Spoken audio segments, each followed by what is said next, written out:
As the slide says, my name is Apsey. I'm a managing director of a company called VeriMe, who are very pleased to be integrated with the Keyp system. I'm just going to give you a bit of a briefing about what's happening with identity of UK citizens and laws that have been passed now in the UK, where it will be a requirement to prove that you're over 18 to access adult material online. It's quite an interesting case for the purposes of this, I think, says he, wandering this. Does it work? No? Push the button. Oh no, I've powered down again on my laptop, I think. Do you want it? Aha, turn it on, right. Ta-da. Okay, so let me talk to you about age verification in the UK. I'll talk to you from a political perspective in the United Kingdom, but we know that other countries around Europe and other parts of the world are looking at the same challenge. So it started quite a while ago under this chap's name here, David Cameron, and next to him is Theresa May, who's negotiating Brexit, and next to her is a chap called Javid Jamed, who doesn't want to leave Europe. So anyway, so the purpose of their discussions was primarily to make the internet a safer place for children. And they wanted to protect children from harmful content. And they decided that they were going to do this by the use of what they call simple access controls. Now, any of us in the technical world know that the word simple doesn't really exist with technology, but that's what government's vision was going to be. And then they decided to test their theories through a government department called Ofcom. Ofcom control all media in the United Kingdom, so they control the phone systems, the internet, and what is broadcast on TV, both on Sky and our national TV network. They decided to introduce regulations for age verification, and they went about this in a very strange way. They decided to look, first of all, at content that was going to be streamed on the internet, very similar to the sort of Netflix environment. So without embarrassing anyone here, let me just explain how you get hold of an adult movie in the United Kingdom, and it might explain why we got where we are today. So in the United Kingdom, TV broadcast, Sky TV, there are a number of late-night channels with girls on, which you can only see if you have an encrypted access card. So if you're a Sky subscriber, you have to go through a process that unlocks your TV signal so you can watch these shows late at night.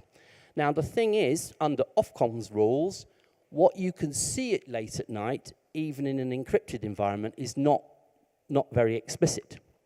So what the TV companies do is they offer consumers access to their online libraries. And what was happening was that online, the consumers were looking at imagery and movies which in the United Kingdom you could only buy in a shop on a DVD. Very odd set of rules, but that's the way it went. So what they wanted was to control this content, and they used APVOD, which was the Association for Video on Demand, as the enforcement tool to ensure that the TV companies put age verification in place. Now, being the adult industry, as soon as you mention the word ban, they all run to their lawyers and decide how they can get around it. So what they all started doing was putting their servers and their streaming devices outside the United Kingdom, predominantly in the Netherlands. More laws and court cases were fought, and it was agreed in the end that if you are a UK business or you make production decisions in the UK, you were tied by these laws. Once the argument had been had about age verification, they came to companies like us and said, well, how do we do this? How do we age verify? What's involved? Because though government had created the law, it hadn't set any technical standard. It hadn't set any processes that people should use. It just said you need to check their age. So away we went and produced age verification tools. In the United Kingdom, we use mobile phones. We use credit reference data. We can use model data for passports and driving licenses. Government now realised that actually their vision was doable.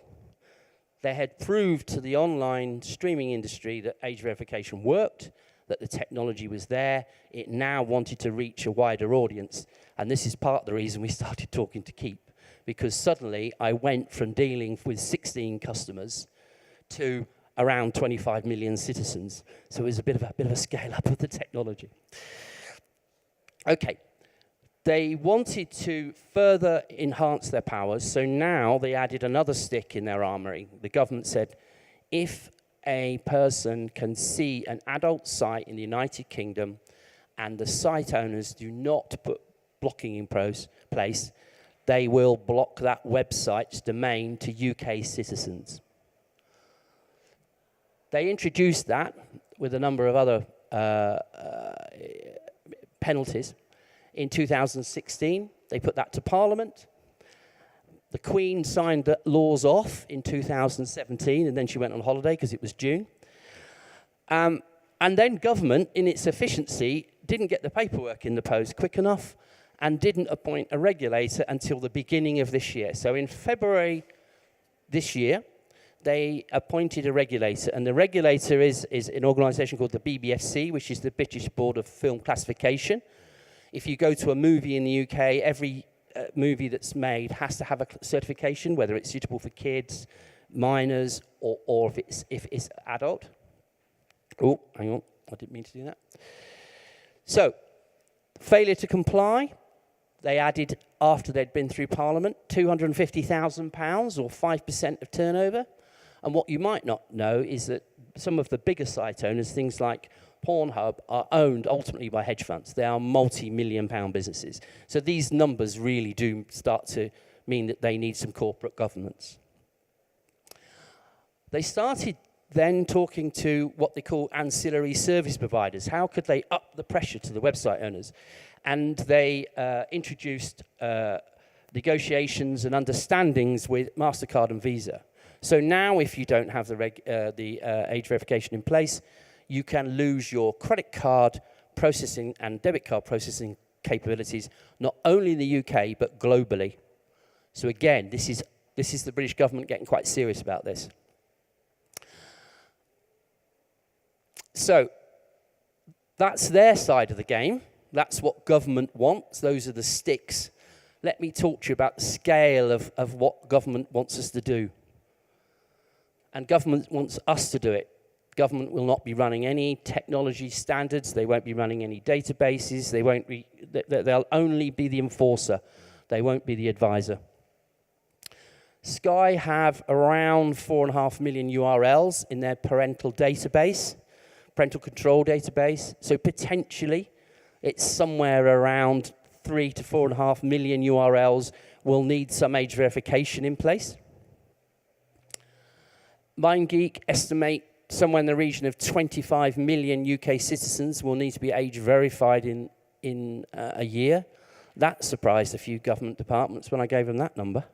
And when you go around in a presentation and you talk to people afterwards and ask them about MindGeek and Pornhub, they don't know anything about it. Well, someone's looking at it. And 800,000 people turn 18 every year. So this is a continual problem. The requirements, and these requirements came from government and will permeate through into some regulations. Anonymity is the key to this. Government did not want a repeat of Ashley Madison. And to be fair, to have your personal details associated with adult material in the UK will mean the end of your career. We have a very right-wing press in the United Kingdom, and they believe that looking at adult material is next to murder, really. And to have your name associated with a serving history of looking at adult material is very, very sensitive. So they wanted anonymity and they wanted data security. We needed a frictionless solution. When people are surfing and changing through sites, they may look at 7 or 8 sites in a typical session. So we needed people to flow from one site to the other. They didn't need to be age checked every time, because the more frustrating you make the access to the material, the less likely people are going to comply. The availability of suitable data sets, though the UK has quite a lot of structured data, the real key data sets that we have no access to is the Passport Office, though that's only accessible by the police and the security services, and the same applies to our central driving licence register. We have no citizen ID at all in the United Kingdom. Really odd for a modern 21st century country, but there we are. So we had to find ways of getting data or methods that could probably indicate that someone was over 18. So the principle we approach this with is, I don't need to know your name, I just need to be sure that you are probably over the age of 18. If I ask for any deeper information than that, I will be breaching what the government wants. I would then be unpicking a lot of the GDPR, and when I've got 25 million of these to deal with, I need to make it quick. And they had not made any regulatory standards, still no technical standard from government, which it was very frustrating. And cost shouldn't be forgotten in this. You know, gone are the days in the adult industry where people are driving cars and going on expensive jets. There's not as much money in the adult industry as there used to be. Predominantly, most of the sites that are on the internet run free models to the consumer. So they serve material and they make their money from the advertising that's displayed while that material's online. So they're making fractions of a penny every time someone views it. So they're not as rich as the gambling industry, for example, which has a sort of KYC process that you may be aware of. You know, a typical account may be worth £50 in the gaming and gambling world. So if I have to pay 20 euro cents to get £50, I would. But if I have to pay 20 euro cents to get a pair of eyeballs that I may pay a fifth of a cent for or get paid, it doesn't make the economics work. So we turned to the British Standards Institute, which some of you may know. And we paid for, as an industry, a PAS, which is a publicly accessible standard, and that created the principle of age verification anonymity. Basically, the principle is someone like us will be asked by a website owner to do a verification. We undertake that verification anonymously, and we just send back to the website a yes or a no. So the website doesn't have any of the data. When they are passed to us, it triggers a hosted solution, a bit like an iframe credit card type environment.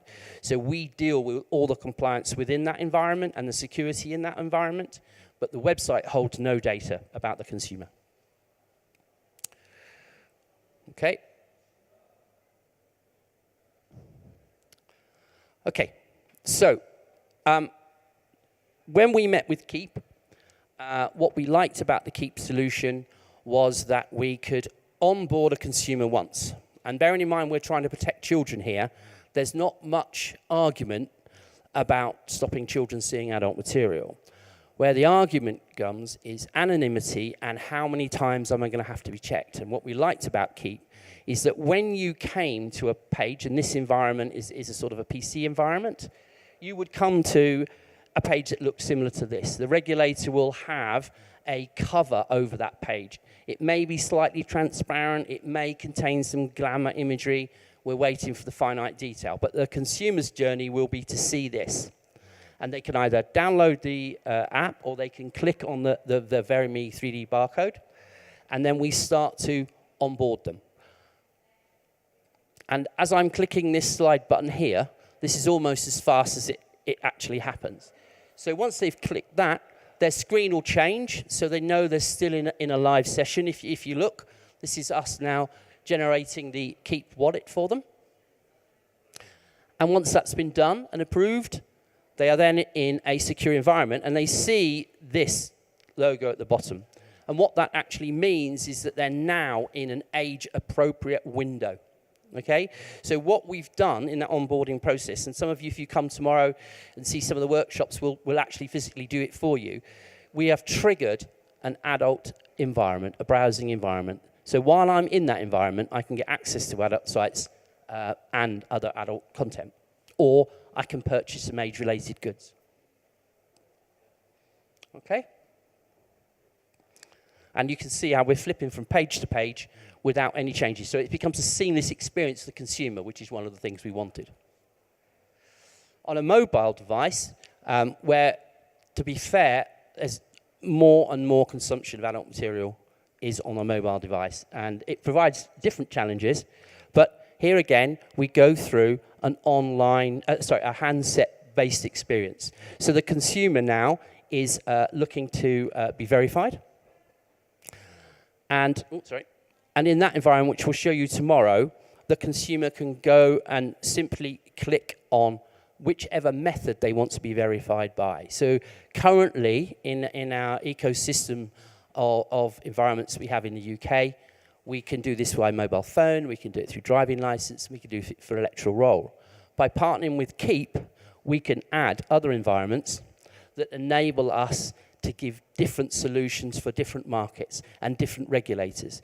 So we have 18 different product groups, ranging from gaming and gambling, which is a pure age check, through to something like the purchase of alcohol, which is a delivery address check. So we can add to that ecosystem, and that's one of the reasons we like to Keyp, is because we can change our attribute provision to a consumer to meet that regulator's requirement. Okay? And that's it. I hope. Any questions? Did it sort of explain what's happening in the United Kingdom? What we do know is that it's being looked at around the world, and we think the journey will be similar that happened in the gambling industry, where in America they created a legal framework for licensing online gaming. That became the standard which got adopted by countries around the world to control the access to gaming and gambling. We see a similar thing happening with age verification. There's clearly a political move towards controlling access to some of the things that are on the internet. And in a very simple way, the British government proved they could do it with movies, so now they want to do it with anything else. Okay? All right? Thank you.